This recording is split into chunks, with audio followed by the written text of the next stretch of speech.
Mae Parc Cenedlaethol Arfordir Penfro yn fyd enwog, yn adnabyddus am ei thirlun a'i golygfeydd godidog.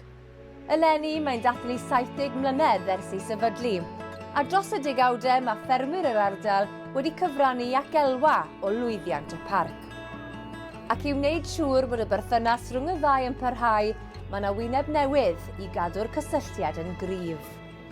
Dwi'n gweithio fel swyddog cyswllt, so cysylltu y parc i hunan gyda'r byd amaethyddol sydd yn byw tu fewn y parc.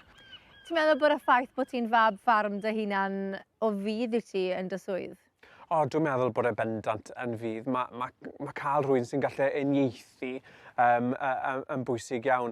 A yn amaethu gyda'n hunan nawr wedi bennu wyna a mae'r ponis yn ganol dod y bolion.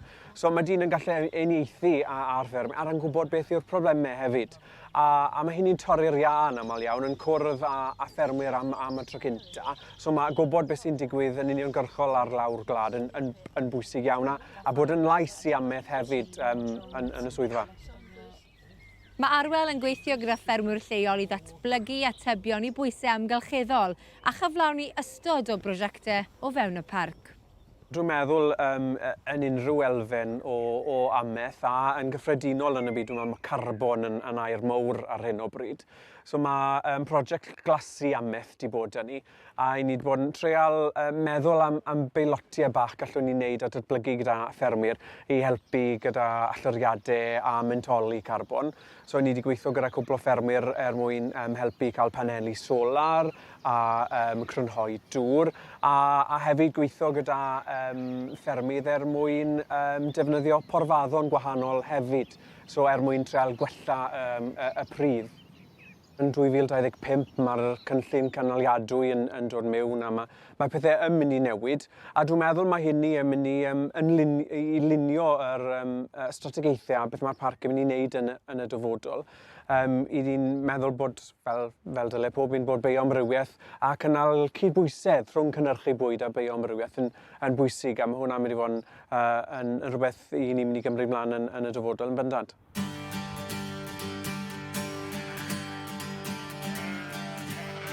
Ymysg y cannoedd o fusnesau sydd wedi manteisio o'i lleoliad, mae fferm Tyriet, ger trefdraeth.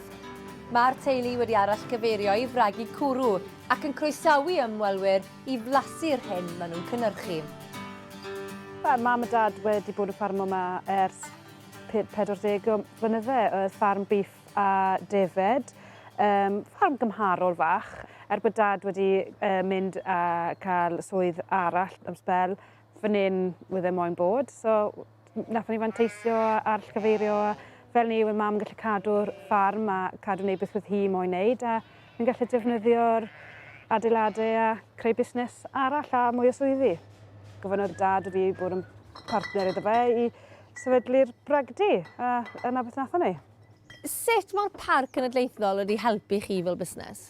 Yn amlwg mae jyst statws y ffaith bod ni o fewn y parc. I ni yn rhedeg busnes fan hyn rownd y calendar gyda staff sydd gyda ni trwy'r flwyddyn a mwyn gallu wneud na i cadw'r economi i fynd, mae'n hollol bwysig bod ni'n cydweithio gyda'r parc a creu economi yn Sir Benfro i cyfan trwy'r flwyddyn yn hytrach na jyst swyddi tymhorol creu cyrfaoedd i bobl hefyd. Ond mae'r stori siŵr o fod yn bwysig i chi a'r cerigleision ag ati? Odyn, wrth gwrs, mae'r dŵr ni'n defnyddio yn treulio lawr o fynyddoedd y Preseli lawr fan hyn i ffynnon tu ôl y bragdy. A dyn ni ddim yn ychwanegu dim byd at y dŵr, mae fe'n hollol bir, felly ni'n ymfachu yn y ffaith bod neb arall yn gallu defnyddio yn dŵr ni. Mae fe'n hollol unigryw i bragdy ni, sy'n wneud y blas yn extra special.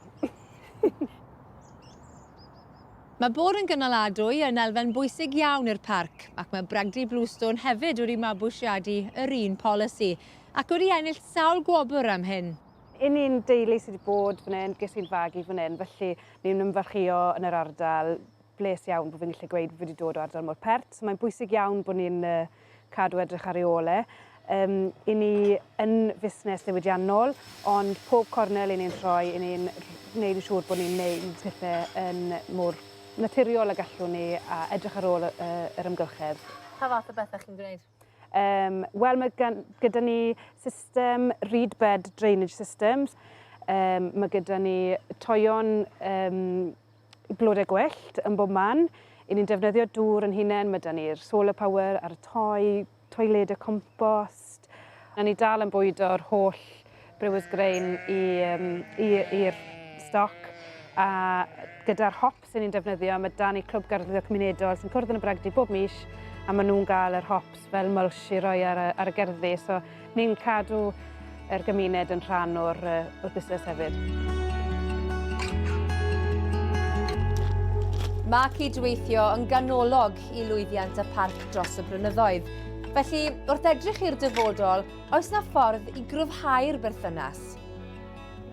Dwi'n meddwl bod fe'n led dda i fod yn onest. Mae yna bod tro o lle i wella ar y ddwy ochr o'r ffens, ond ni'n werthfawrogol iawn i'r amaethwyr yma yn Sir Penfro, achos nhw sy'n cynnal a cadw o ddydd i ddydd y tirlun mae pob un yn ei werthfawrogi.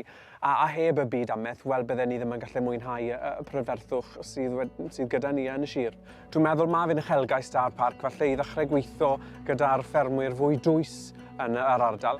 Yn symud mlaen falle i'r 70 blynedd nesaf, dwi'n meddwl mae gweithio da bob fath o amaethwyr yn mynd i fod yn bwysig iawn.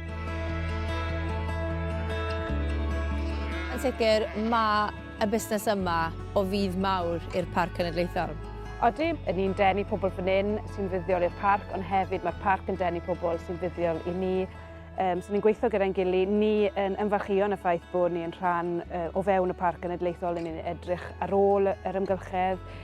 Mae pobl sy'n dod i'n weld yn ni fel hyn, ni'n siarad â nhw am y pethau eraill sydd ar gael yn y parc, a ni'n gweithio yn dy gilydd dda iawn.